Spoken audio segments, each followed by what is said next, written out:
আসসালামু আলাইকুম ওরহমতুল্লাহি ওবরাকাতুহু। দেশে প্রবাসী যে যেখানে আছেন আশা করি ভালো আছেন, সুস্থ আছেন। সম্মানিত প্রিয় দর্শকগণ, আজকে আমরা শিখব শত্রুর মুখ বন্ধ করার আমল। শত্রুর মুখ বন্ধ করার আমল। অনেক শত্রু আছেন, জালেম আছেন, জুলুম আছেন, মানুষের প্রতি অত্যাচার করে, জুলুম করে, গালিগালাজ করে, খারাপ মুখ, মানুষকে কষ্ট দেয়। এই সমস্ত মানুষের মুখ বন্ধ করার আজকে আমি একটি আমল শেখাবো। আমলটি শেখার আগে অবশ্যই ওস্তাদের অনুমতি নিতে হবে। ওস্তাদের অনুমতি নেওয়ার নিয়ম হলো একমাত্র কোনো হারাম কাজে এই তদবির ব্যবহার করতে পারবেন না, কারো ক্ষতি করা যাবে না। আর 2 নম্বর কথা হলো, এই চ্যানেলটি, কোরআনের তদবির চ্যানেলটি সাবস্ক্রাইব করবেন এবং অন্যকে শেয়ার করবেন। প্রথমত, যার মুখ আপনি বন্ধ করতে চাচ্ছেন সেই ব্যক্তির মাথার চুল আনবেন।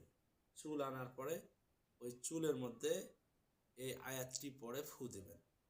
বিসমিল্লাহির রহমানির রহিম। ونختم على أفواههم وتكلمنا أيديهم وتشهد أرجلهم بما كانوا يكسبون।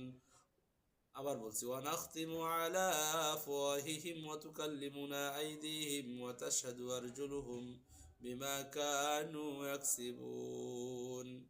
সম্ভব যদি না হয়, নাবালেগ মেয়ের কাপড়, কালো কাপড় অথবা নীল কাপড়ের মধ্যে এই তদবিরটি লিখে একবার করে পড়বেন এবং ফু দেবেন। একবার করে পড়বেন এবং ফু দেবেন। 7টি ফু দেবেন আর 7টি গিরা দেবেন। গিরা দিয়ে কোনো কূপের মধ্যে যদি নিক্ষেপ করেন তাহলে ওই ব্যক্তির পরনিন্দা বন্ধ হবে এবং মুখ বন্ধ হবে। আল্লাহ তাআলা সকলকে সকল প্রকার জালেমের জুলুম থেকে হেফাজত করুক এবং অন্যায় কাজ থেকে বিরত থাকার তৌফিক দান।